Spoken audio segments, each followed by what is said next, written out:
যুবকরাই বাংলাদেশের পথ দেখিয়ে দিয়েছে। ডাকসু থেকে শুরু জকসুতে এসে আপাতত থেমেছে। সব জায়গায় একই চিত্র।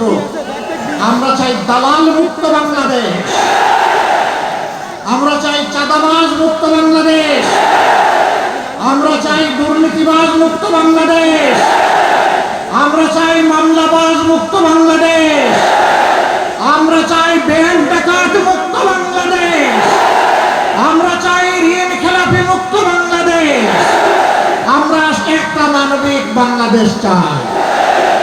তারা রায় অলরেডি দিয়ে দিয়েছে, 12 তারিখ ইনশাল্লাহ তাই হবে।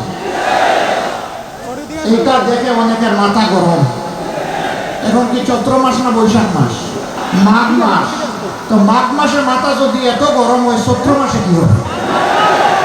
একটু ঠান্ডা রাখো মাথা। যেদিকে যাও সেই দিকে মাথা গরমের লক্ষণ ফুটে ওঠে।